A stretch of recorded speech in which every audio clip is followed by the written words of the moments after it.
Eu sou o Renato Sá, estou aqui com o Mauro Romero para um bate-papo mais aberto, diretamente com o associado. Nós temos sido abordados, Mauro, com a dúvida dos associados em relação ao que nos motivou a inscrever uma chapa de oposição à atual situação da Febrasgo.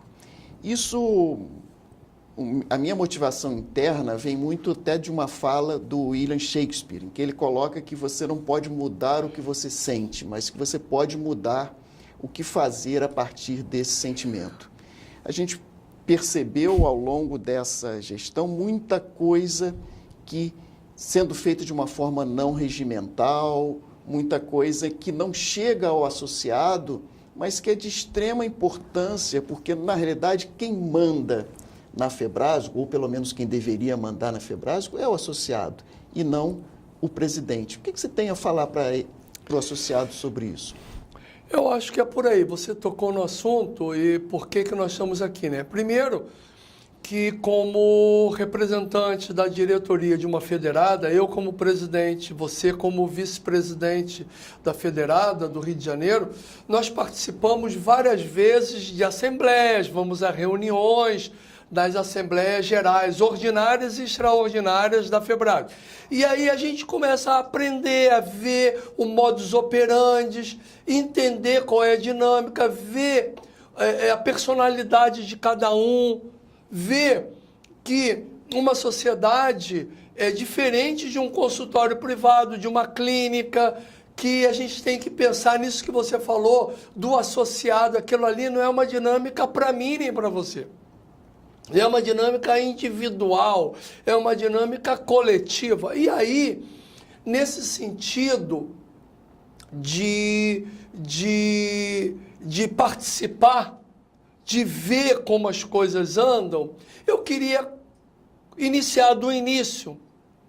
E aqui eu tenho a ata da Assembleia transcrita de 2015, de junho de 2015, na última Assembleia que eu não estava, você não estava também, eram outros colegas que estavam lá, era o Marcelo, mas que a gente pegou a transcrição, do qual foi alterado o estatuto. Foi uma Assembleia extraordinária de estatuto, para fazer uma Assembleia com pauta única. E me chamou a atenção uma coisa, que um dos pontos do estatuto era que a federada, cada um tem um voto, cada estado tem um voto, que é o seu representante da federada, o presidente ou algum membro da diretoria eleita que vai. E aí, teve uma discussão louca, que depois você mesmo já passou para nós dados de outros colegas, que teve uma motivação prévia para a mudança desse tema, para que a federada com mais voto, com mais associado, tivesse mais voto. Ou seja, uma federada com 5, 6 mil votos associados teria um poder de voto na Assembleia muito maior do que uma outra federada com 1.000 ou com 500. Então, era como se fosse um Senado que o Estado maior teria peso 6. Poxa, mas aí o forte vai ser cada vez mais forte. E os que não conseguem aquela mesma quantidade de votos vão ficar cada vez mais enfraquecidos. Eles não... E mais grave, você imagina um estado como o Acre. Como é que o Acre vai ter mais população, mais médicos do que Goiás? Nunca, vai ser impossível. Ou Roraima, ou Rondônia, ou até Rio de Janeiro. Como é que o Rio de Janeiro, com a população que tem no Rio de Janeiro, vai ter número de sócios igual a São Paulo? Vai ser sempre maior. Então, mediante isso, o que aconteceu? Teve uma disputa e prevaleceu o bom senso. Prevaleceu isso que está aí. Cada estado da federação com um voto mantendo o equilíbrio. E que me chamou a atenção, está aqui, é que, na época, o César Eduardo Fernandes, que era diretor da SOGESP, que tinha sido presidente, mas que ainda era diretor ativo da SOGESP e presidente eleito da Febrasgo, ele já era eleito e assumir em janeiro, essa assembleia foi em junho, ele era diretor, ex-presidente da SOGESP e presidente eleito da Febrasgo. E olha o que está escrito, isso é transcrição, não sou eu que estou falando, transcrição. César Fernandes, presidente eleito da Febrasgo. Eu fico muito desconfortável porque vejo dias muito difíceis para a Febrasgo. Como assim? Ele vai ser o presidente, ele já assume dizendo que vai ser difícil, né? O Jarbas falou do futuro. Eu temo pela continuidade da Febrasgo. Eu acho que o que foi votado depende do que entende por 2/3. Enfim, aí faz o discurso contrário ao que perdeu. Faz o discurso dizendo São Paulo, Minas, Rio de Janeiro, Paraná, Rio Grande do Sul, que são os estados que têm o maior número de associados, deveriam votar com peso maior do que Espírito Santo, do que Santa Catarina, do que Pernambuco. Então, aqui, para mim, ficou claro, Renato, com quem nós estamos lidando. Isso que você falou, o forte cada vez mais forte e o fraco cada vez mais fraco. E o que é pior, esse fraco, no caso de Acre, Tocantins, Maranhão, Piauí, jamais vai ter o contingente que vai equiparar para ter uma igualdade. Então, aqui já mora um problema sério. Ou seja, você ter uma não uniformidade desde o início.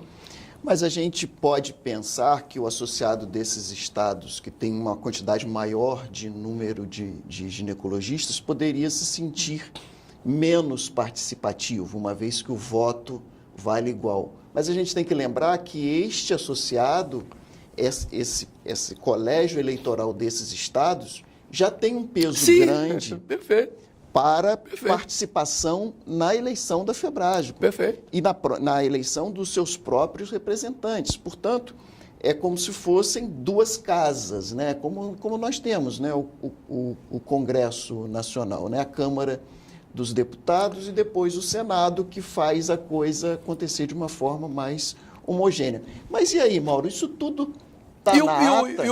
E o pior, ou o melhor, na verdade, que isso é estatutário. Não concorda? Fazemos outra assembleia e se muda. E voltando a essa pegada sua que você deu, muito inteligente, se um Estado já tem 6.000 votos, se ele vota num candidato numa chapa, ele já tem um peso maior.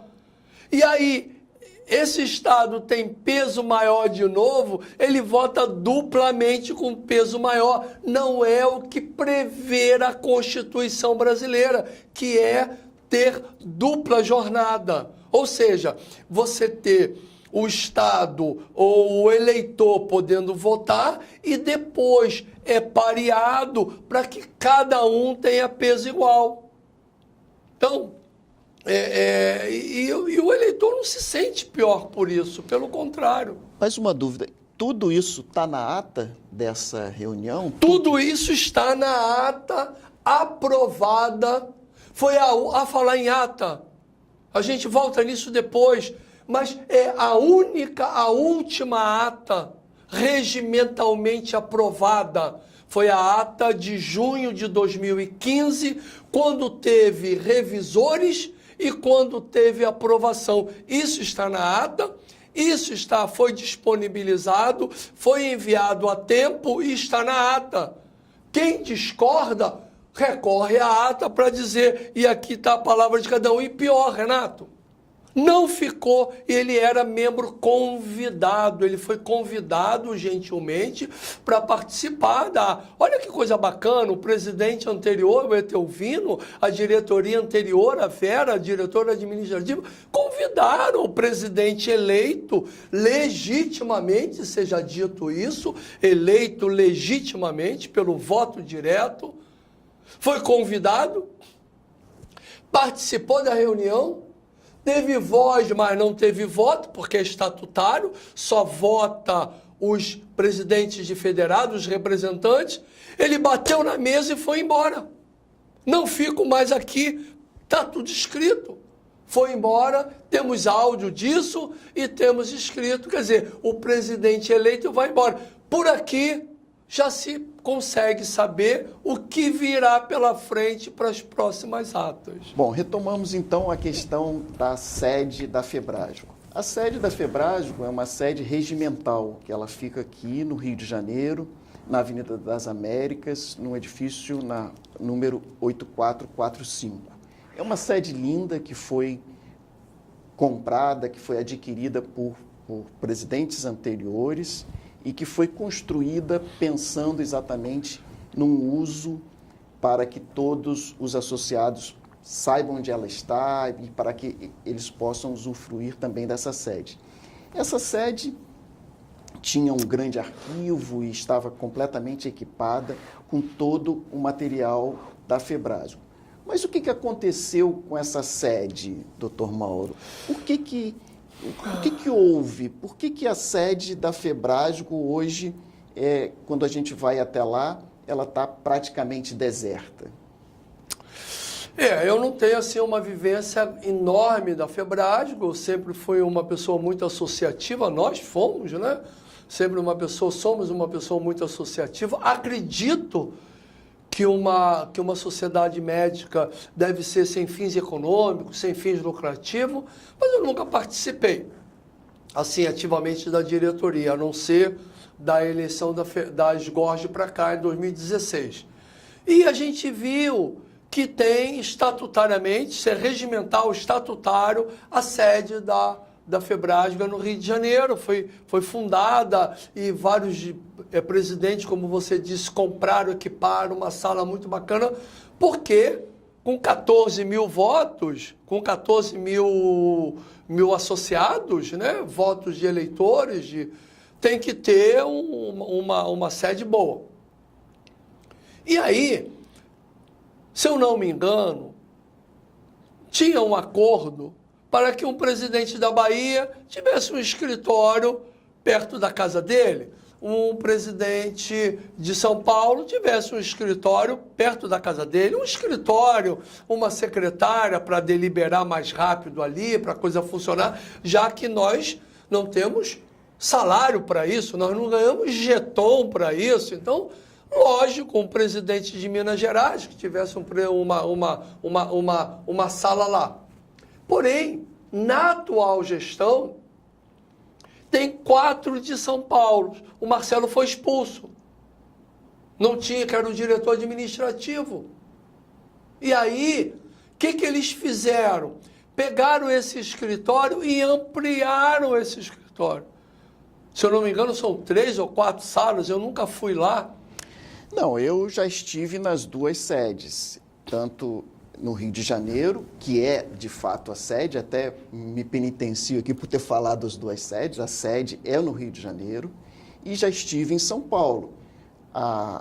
O escritório de São Paulo, na realidade, tem múltiplas salas, está completamente equipado, fica num local central, e me parece que tem um custo alto de manutenção. Tem muitos funcionários lá? Muitos funcionários, é um ambiente com muitas salas, e eu acho que aquilo tem um custo alto. Fiquei sabendo até que uma secretária que era daqui foi transferida para lá. Aqui só tem uma secretária? Só tem uma secretária. Eu tenho ido lá, por vezes, para entregar os documentos. A sede aqui, ela fica até a meia luz, e nada acontece. É justo que o associado tenha o seu orçamento pagando uma sede, 2 sedes. 2 sedes, ou seja, eu sou proprietário de uma casa. Eu alugo uma casa em outro lugar e fico pagando 2 condomínios. Qual o sentido disso? Por que que isso foi passado para uma outra unidade? Só para o conforto da atual presidência? Por que que isso não foi discutido de uma maneira mais ampla com todos os associados? Na verdade, foi discutido. Foi discutido e foi votado. Porém, sabiamente, você botou aí 2 palavrinhas antes. Previamente, amplamente discutido. Foi discutido de uma maneira muito assodada, dentro da Assembleia, foi discutido por necessidade dos 4 diretores que são de São Paulo trabalharem melhor lá. Acho que faz um sentido, né, ter um escritório um pouco melhor nessa administração, porque tem 4 colegas de São Paulo, porém, não dessa maneira que você está falando, que eu não conheço.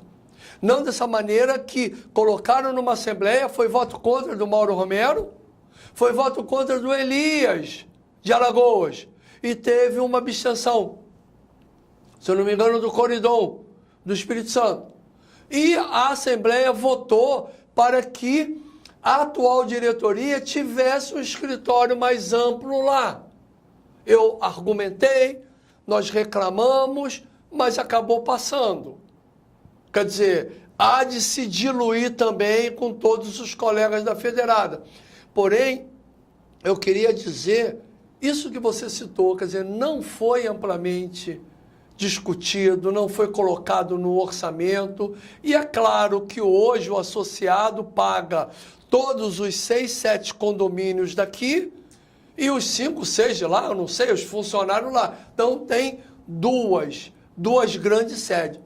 E uma coisa que é pior, Renato, que você conhece isso, aliás, foi você que me chamou a atenção, que eu gostaria de devolver isso para você. Tem alguma sala fechada aqui? Fala para mim o que tem aqui no Rio de Janeiro, na sede. O que tem de uma estrutura maravilhosa, eficiente, que foi totalmente relegada a um abandono?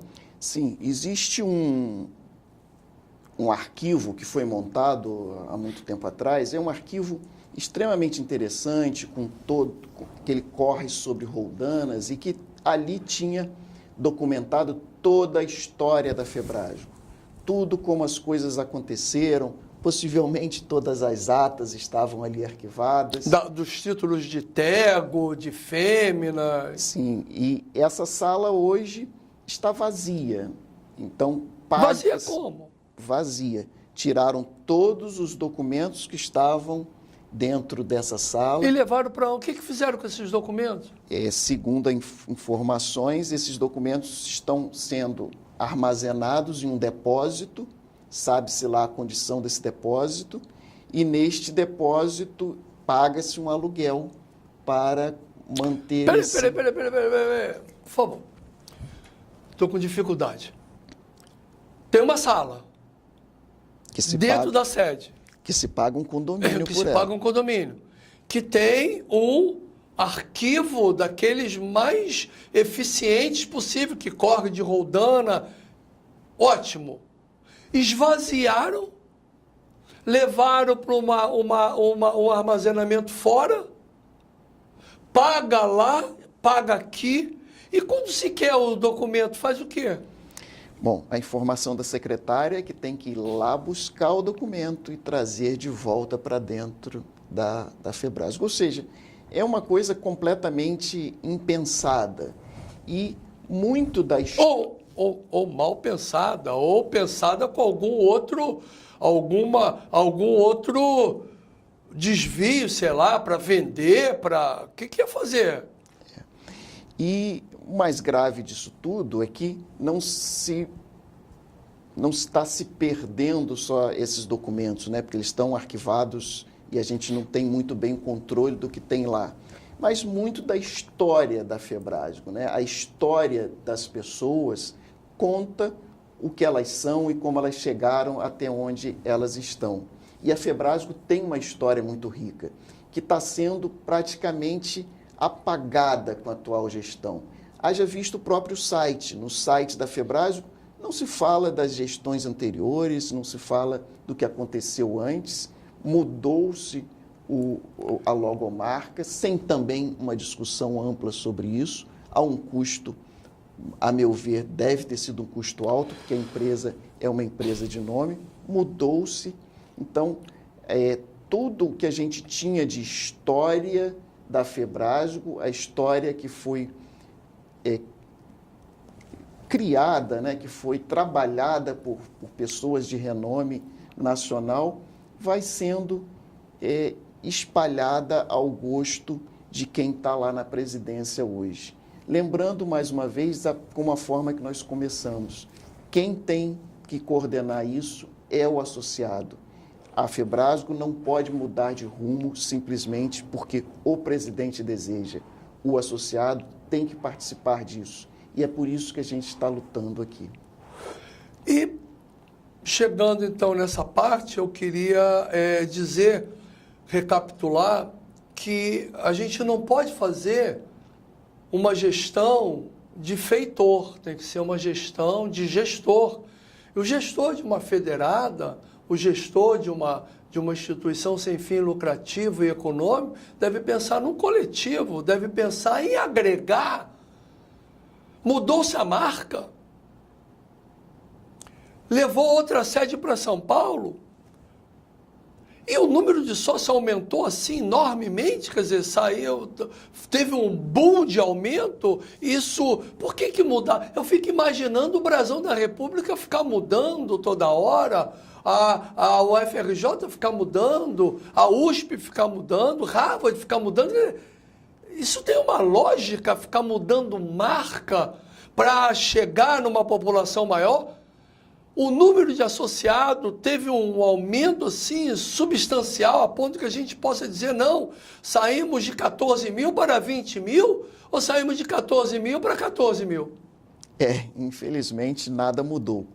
Ou seja, foi empenhado um dinheiro do associado que poderia ter sido revertido para o próprio associado ou para as federadas, para que fizesse chegar aos associados e de fato nada mudou. Mas nesse minutinho final, conta pra gente sobre os elefantes. O elefante surgiu numa argumentação no qual eu fiz uma crítica à região sudeste, porque numa assembleia teve lá, cada região falou dos seus feitos, dos presidentes, dos vice-presidentes, e ninguém mostrou nada. E o vice-presidente da região Nordeste me chamou a atenção, que ele falou assim, na fala dele, não, nós ficamos dependendo também da demanda das federadas. E eu gravei aquilo, falei, pô, legal. E eu tinha conversado com o vice-presidente da região Sudeste, que é o Aguinaldo, que é, aliás, até o candidato à presidência, depois da chapa. E eu falei numa viagem, a gente estava fora, eu falei, poxa, Aguinaldo, precisamos fazer algo, precisamos ter uma reunião, precisamos fazer um evento no Sudeste, nossa região é forte, e aí acabou não saindo nada. Só para vocês terem uma ideia, a região Sudeste, em 4 anos, os 4 presidentes das regionais, São Paulo, Espírito Santo, Minas, Rio, nunca tiveram um café. Nunca batemos papo num café, nunca tivemos uma reunião. E eu fiz essa colocação, dizendo que a gente nunca tinha feito um papo, que a gente não fez um evento, nunca fez nada, nunca teve uma reunião, nunca teve um projeto, uma proposta. E aí eu fui chamado a atenção, que eu estava falando pelas costas, e eu falei, olha, mas eu avisei para o Aguinaldo que eu iria falar isso, a gente ligou antes. Falei, Aguinaldo, a gente tem que fazer alguma coisa. Pois bem, eu comentei isso e fui chamado a atenção em público, que eu estava falando pelas costas. Isso tudo eu não posso provar Porque não tem ata transcrita, isso não foi deliberado. Então, ou vocês acreditam na minha palavra, ou então nós temos que judicializar para ter a ata. Ok? Mas os outros colegas sabem. E eu aí pedi a palavra e falei. E falei que eu me sentia, e meu comportamento, e hoje em dia é muito mais tranquilo você entrar no Facebook, no Google e tal, e ver quem é o cara. Ver a família dele, time que ele torce, se ele apoiou A, se ele apoiou B, se ele fez isso ou fez aquilo, tem muita coisa ali. Eu falei que procurasse sobre a minha vida, sobre a minha história acadêmica, sobre os meus posicionamentos políticos, sobre sobre a marcha da vacina, sobre o Dia Nacional de Combate à Sífilis, sobre os trabalhos que temos, sobre as teses que orientamos, que ia ver. E isso era um comportamento de elefante. Eu já fui várias vezes à África, já vivi tempos em Angola, convivi com situações e aprendi na África algumas coisas dos animais. E uma coisa que eu aprendi, primeiro, o rinoceronte é o símbolo da perseverança. O elefante é o símbolo de uma manada. É o símbolo de não abandonar o fraco, não abandonar o velho. Se o elefante está triste, a manada se reúne, consola. Os elefantes, nas grandes jornadas, trocam a liderança. Tem sempre uma liderança, como tem na minha vida, como tem na vida de muitos homens. Tem uma fêmea. As fêmeas lideram muito. Mas a liderança não é de estar na frente só, não. É na liderança espiritual, no coletivo. Você vê que eles vivem no coletivo. E uma coisa muito séria dos elefantes, diferente dos predadores solitários. Como é que você esconde um elefante? Como é que eu me escondo falando do jeito que a gente fala? Como é que você se esconde sendo claro na tua vida? Um elefante não dá para esconder. Você esconde uma raposa. Um lobo se esconde. Uma cobra se esconde. Mas como é que esconde-se um elefante?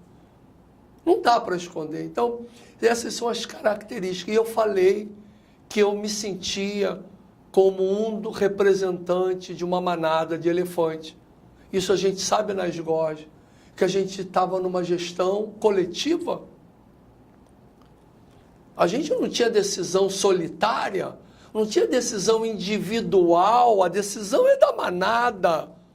E é fácil ver isso, é entrar aí no Google hoje e perguntar lá como vivem os elefantes, quais são as características dos elefantes, quais são as características da raposa. Você vê que muitos não aparecem, bota a fala para o outro, o elefante fala, o elefante grita, o elefante não se esconde, e aí surgiu o nosso simbolismo de elefante, que é um animal extremamente interessante, de um animal de coletivo, né? Que eles deixam de vez em quando, um entrar, o outro sai na manada, tudo se reveza, não abandonam, sobretudo não abandonam os fracos. Não tem aquele comportamento do início do nosso papo. Qual foi o início do nosso papo? Fortalecimento do forte. O elefante não abandona o elefante velho, ele chora ali com ele e fica atolado e tenta desatolar, não deixa. Botam os fracos, botam as crianças aonde? No meio. Pega Roraima, bota no meio. Pega o Acre, bota no meio. Pega a Federada Menor, bota no meio. E não joga para lá. Só pegando o grande, só pegando o macho bonito ou a fêmea bonita. Então esse é o grupo dos elefantes, no qual cada vez mais eu me sinto feliz e a gente vai falando, vai se comunicando e vai tentando transmitir para que a nossa manada fique cada vez mais forte e que a gente tenha uma transformação, como aquilo que você falou no início, que eu acho que valeria a pena repetir agora, quer dizer, aquela frase, né? Eu acho muito bacana. Muito... Que a gente não pode mudar o que a gente sente, mas que a gente pode fazer alguma coisa em cima daquele sentimento. Obrigado a vocês que nos escutaram. Acho que conseguimos esclarecer uma boa parte da nossa trajetória. Valeu, pessoal. Fique atento por aí. Uma só voz coletiva. Vote uma só voz.